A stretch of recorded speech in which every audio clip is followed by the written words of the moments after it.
Bonjour, bienvenue dans ma librairie. Nous sommes à Montréal le 21 décembre 2015. Mon nom est Bruno Lalonde et je suis en compagnie de mon jeune ami Fred Harding. Ce jeune lettré dont je vous ai entretenu à quelques reprises sur ma page Facebook, qui va nous parler de sa découverte récente de Madame de Sévigné. Et pour une rencontre, ce fut même une passade, et peut-être pas une passade, même un réel amour, parce que je me sens lié, je me sens amoureux d'amour de Madame de Sévigné. Peux-tu nous dire en quelles circonstances as-tu rencontré cette dame? Je l'ai rencontrée dans le dictionnaire Littré, qui est un dictionnaire de référence, même aujourd'hui, là, encore qui date un peu, mais pour les lettrés, c'est encore un pour les lettrés, les lettrés qui ont un peu de poussière dans les cheveux, mais les lettrés toujours. Les lettrés tout de même. Donc, et tu l'as vu cité à plusieurs reprises. Je l'ai vu citer à chaque tournure élégante, à chaque tournure précieuse. Précieuse non, parce que c'est pas une précieuse. Je veux pas m'empêtrer dans les termes plurivoques qui pourraient, et équivoques surtout.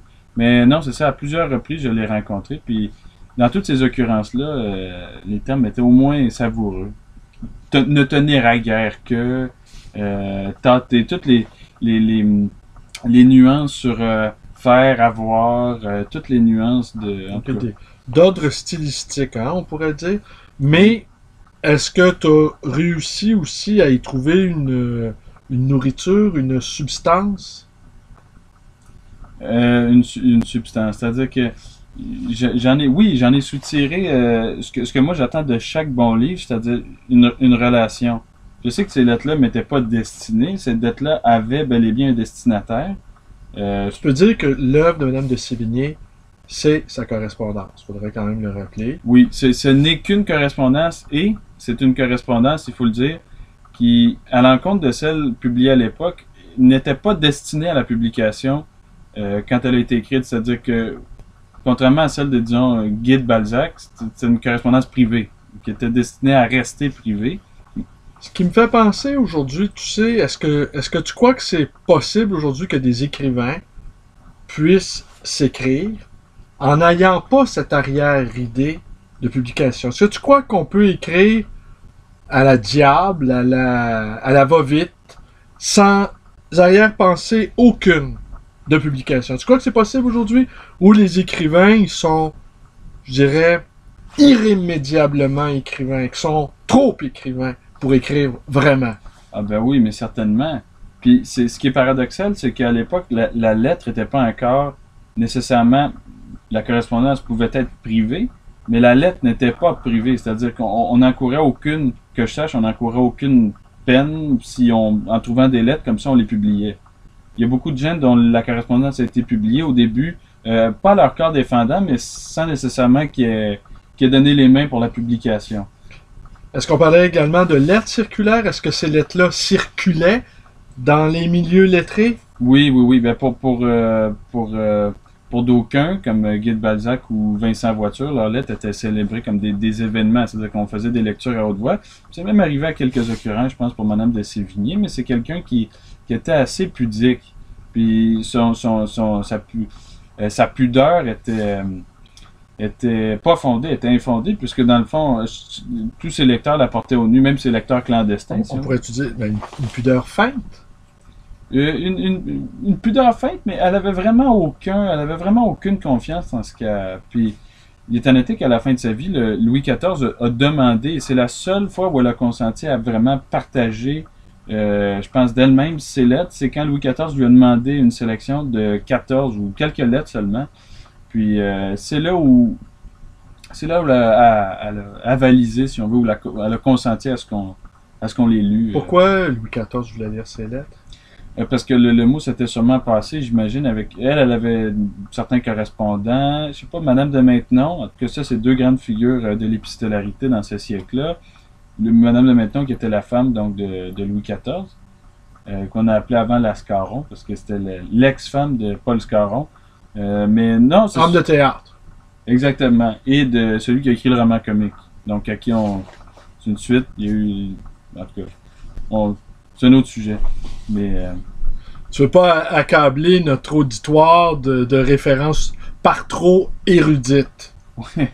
Ben, j'ai pas cette prétention-là, mais ça va devenir lourd à un moment donné. Ouais, puis faut pas avoir cette prétention-là. Tu penses-tu, on se disait avant qu'on ouvre la webcam, qu'au fond, les cours de littérature nous ont un peu indisposés face à la littérature, n'est-ce pas?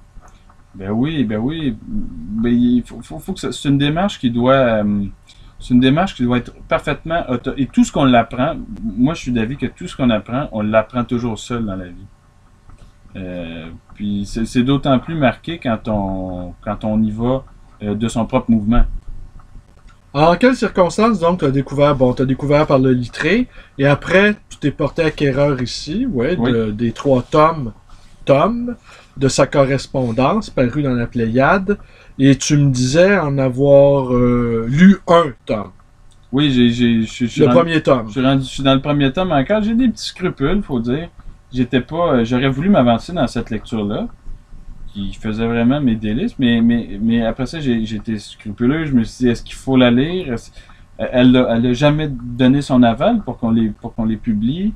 J'ai été un peu tatillon à la lire, mais Ouais, mais bon, émoustillé par les références multiples dans le Littré, t'as fini par y plonger d'une certaine manière, mais à un lecteur ignorant de Madame de Sévigné, qu'est-ce que tu lui dirais? alors, ben, Madame de Sévigné, c'est celle, encore une fois, à mon humble avis, fait partie des gens qui nous donnent comment dire, qui nous expose la littérature dans sa fin parfaite. C'est-à-dire que c'est pas une littérature qui cherche des occasions.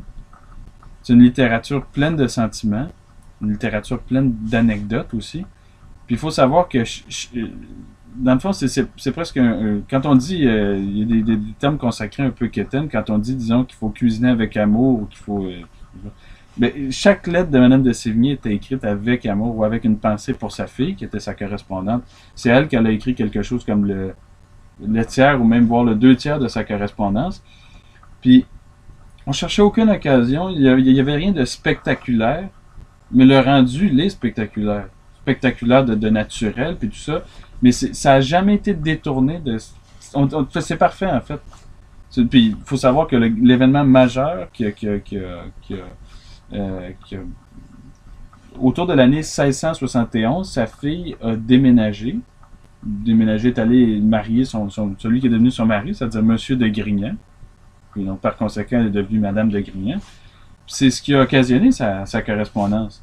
C'est là où elle a commencé à écrire plusieurs fois la semaine. On voit d'ailleurs qu'elle est triste quand sa fille ne reçoit pas certaines de ses lettres ou quand les ballots se perdent.